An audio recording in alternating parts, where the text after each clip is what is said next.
At ito ang bagay na hindi alam ng iba.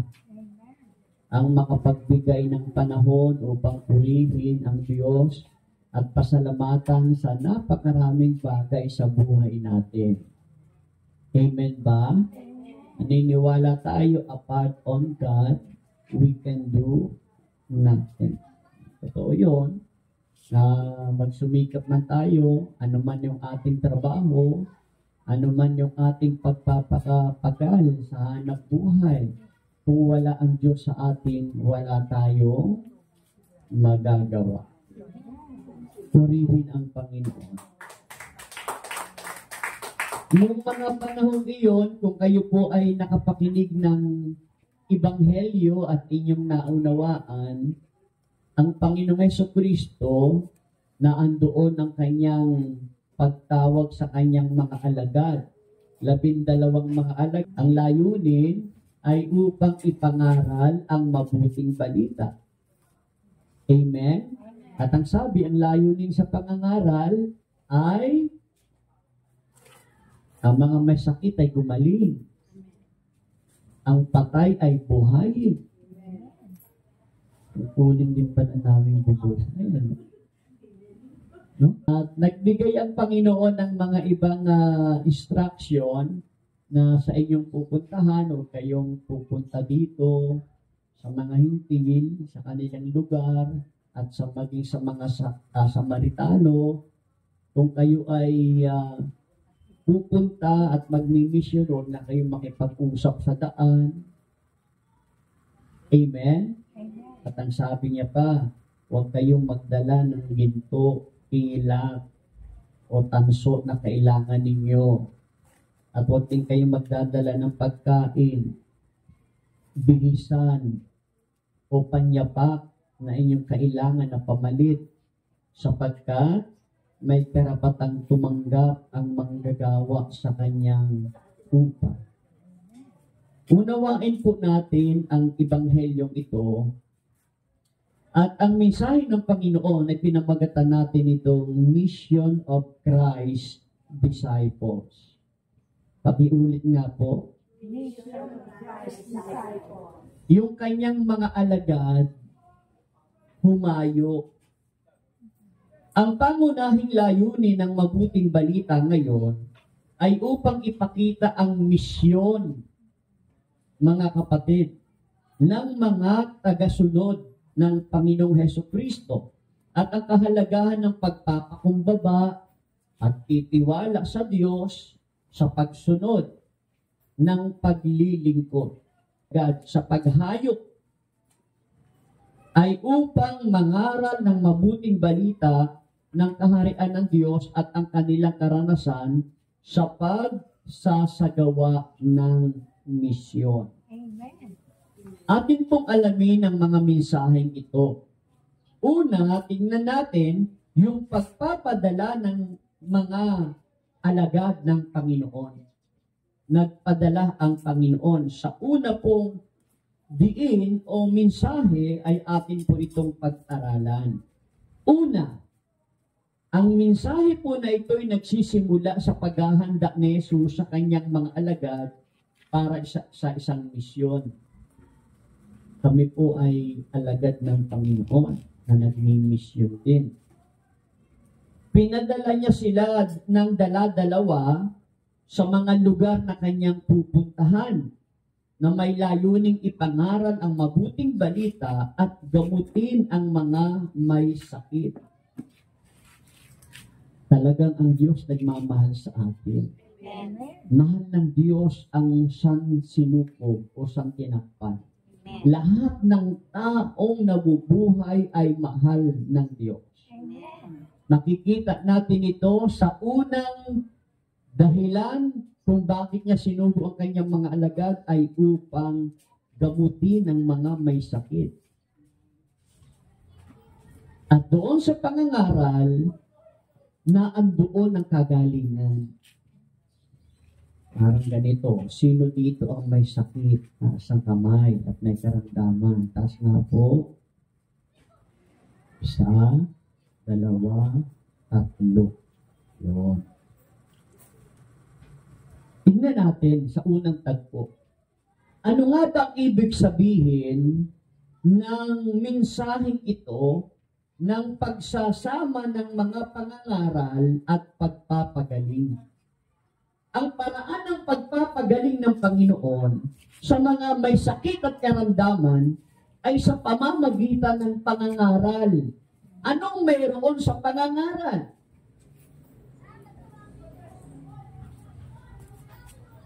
Mahalagang tandaan po natin na ang pangangaral ng salita ng Diyos at ang pagpapagaling ng mga karamdaman ay madalas na magkakaugnay ayon sa Biblia. Magkaugnay po ito, mga kapatid. Ang pangangaral ay nagdadala ng kapangyarihan ng Diyos sa buhay ng mga tao. Yung pangangaral ng salita ng Diyos, kapag inihahatid yun saan man lugar, ay sinusundan ng kapangyarihan ng Panginoon. Mga kapatid, yun po yung katotohanan. Ang pagpapagaling ni Jesus ay madalas na sinasamahan ng kanyang pangangaral at pagtuturo. Mula po sa lumang tipan, bagong tipan, hanggang sa kapanahunan, saan man ipinahahayag ang salita ng Diyos, ay sinusundan ng kapangyarihan. Bakit po may kapangyarihan ng pangangaral ng salita ng Diyos? Ang sabi po sa John chapter 1 verse 1, sa pasimula pa'y naroroon ang salita, kasama ng Diyos ang salita, at ang salita ay Diyos. Walang anumang nalikha ng hindi sa pamamagitan niya. Ano yon? Salita. At pagdating sa John chapter 1 verse 14, nagkatawang tao ang salita at nanirahan sa piling natin. Kung uunawain natin, ang salita na tinutukoy dito na may likha ng langit at ng lupa at ang lahat ng bagay na kailangan natin ay nalikha sa pamamagitan ng salita. At ang salita ay nagkatawang tao at nanirahan sa atin. At yan ay walang iba kundi ang Panginoon Yesu Kristo. Amen?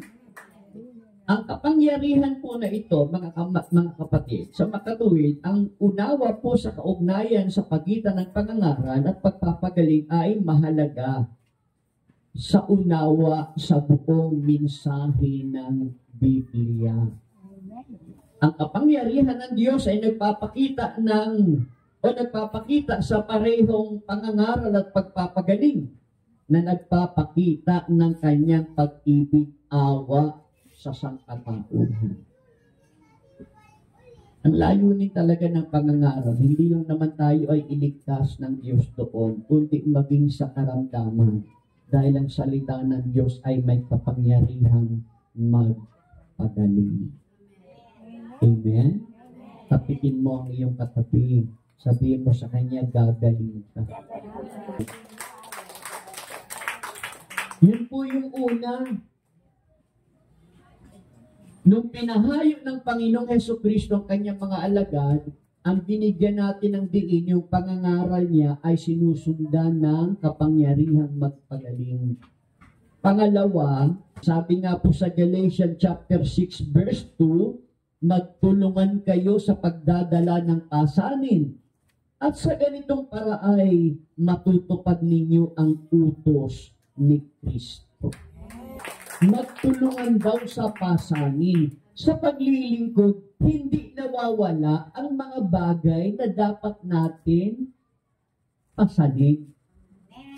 Amen? Amen. Naroroon talaga. Bakit may pasanin? Kasi mayroong gastusin. Meron tayong mga bagay na dapat nating gawin. Amen po ba? Ang sabi ng Panginoon sa kanyang mga alagad, sa inyong pupuntahan, huwag kayong magdala ng gamit.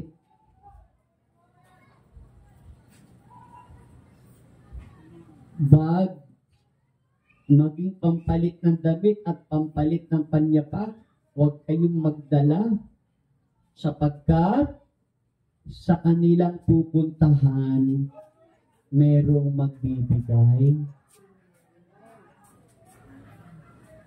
Kasi naman, kung ang lahat ng mga magmimisyon ay mabibigat ang dala, doon pa lang sa dala nila, titigil na.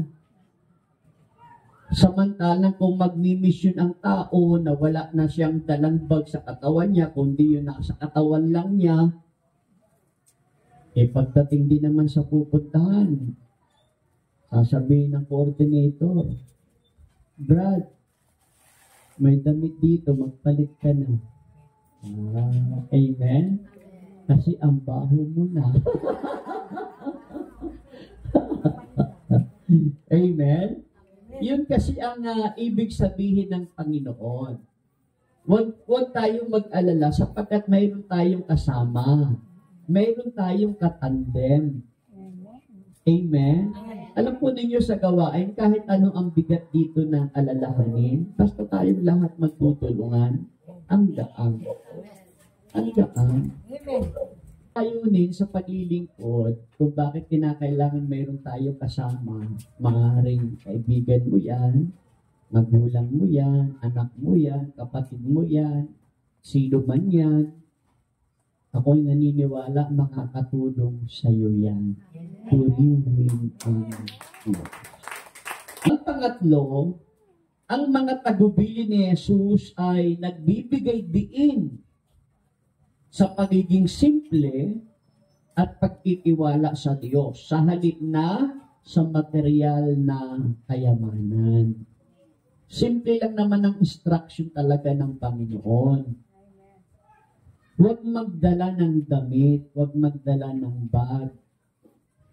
Sapagkat ang manggagawa ay may karapatang tumanggap ng kanyang upa.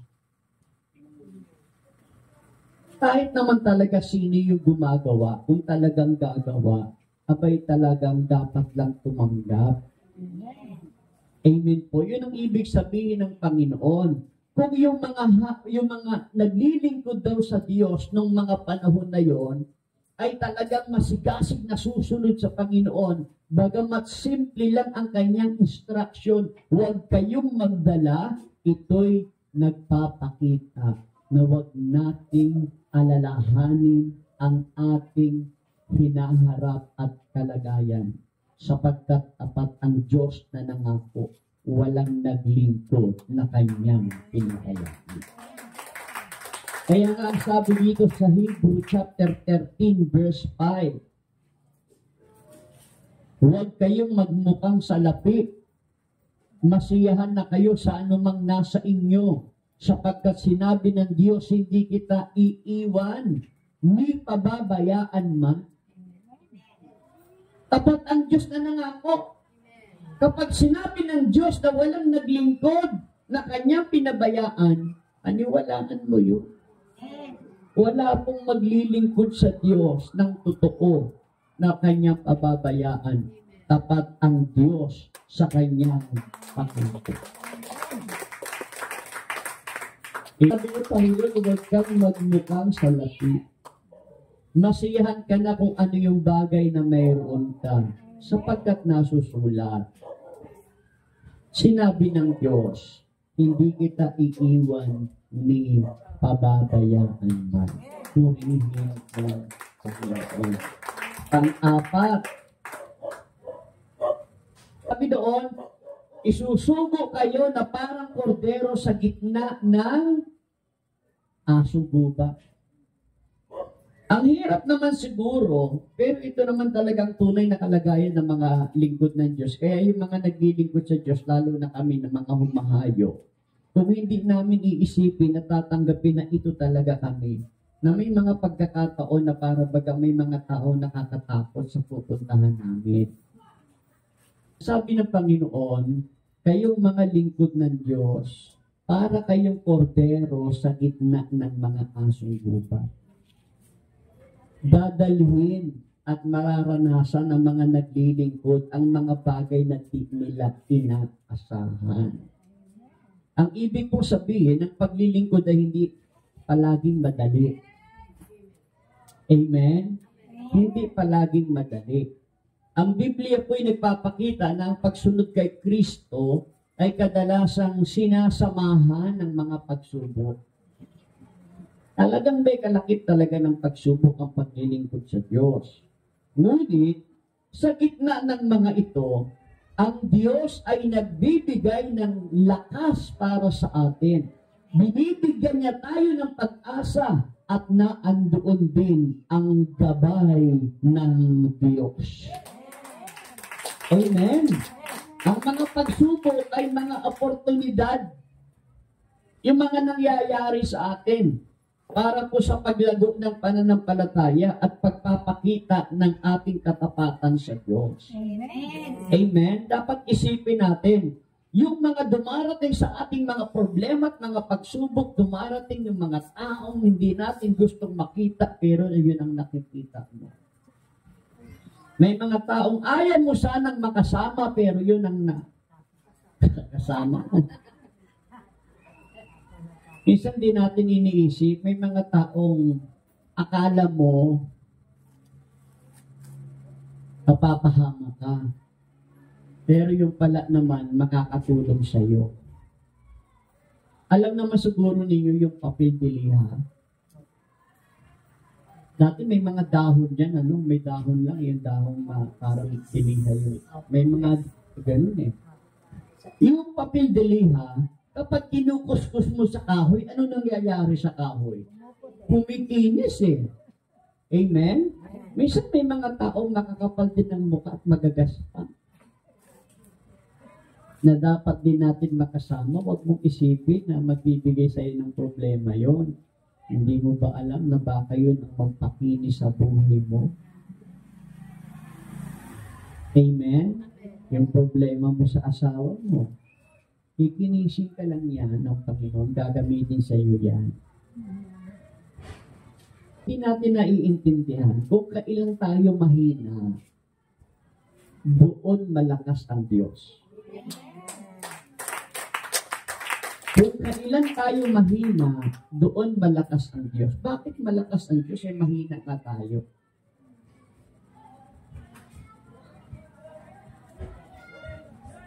Bakit malakas ang Diyos?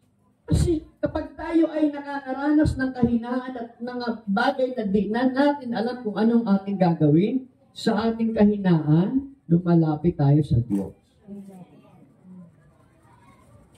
Kaya minsan, pinapaintulutan sa atin ng Diyos na magkaganito tayo na magkaganito para lumapit sa Kanya. Amen. Amen? Naniniwala po ako, walang pagsubok na di dinanas ng maraming tao. Tapat ang Diyos sa Kanyang pangako. Kapag dumating ang mga iyon, asahan mo yon. Kikilos ang kamay ni Yahweh El Shaddai. Kanina may nag-share kanina. Ang sabi niya sa sharing niya, talagang ramdam na ramdam ko talaga at natitiyak kong kasama ko ang Diyos. Yun eh. Pag hindi mo pinaniwalaan na sinampalataya ng kasama mo ang Diyos, manghihina ka. Dapat ilagay natin sa isip natin, ang gawain ni El Shaddai ay hindi pabigat. Ang gawain ni El Shaddai ay isang biyayang sa atin ay inilalatan. Tapat ang Diyos sa Kanyang pangako.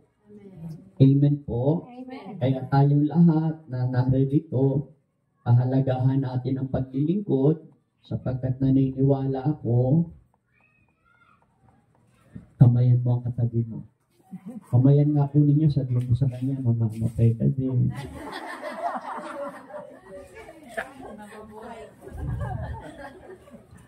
Siyempre, ayaw naman natin. Hindi naman natin gusto yun. Pero kaya ko lang naman sinabi yan. Bakit ayaw pa natin seryosohin? Talaga naman mamamatay tayo. Po ay nag-turn over na kanina sa Maragondon. Yung pamamahala doon ni Brother Emil at ni Sister Wilma ay sa amin na ngayon isinalin ni Sister Tita. Saka ako, at kami na ngayon may hawak ng Ternate, Maragondon at Naik. Kahapon naman yung pamamahala ng Silang chapter sa akin ay isinalin ko naman sa kamay nila Brother Eman at Sister Sol. Ang paglilingkod hindi natatapos. Dapat tuloy-tuloy. Sabi nga ni Pablo, iyamang kamatayan ng kahihinat na ng lahat, italaga na ninyo ang inyong sarili sa Diyos upang maglingkod at maglingkod.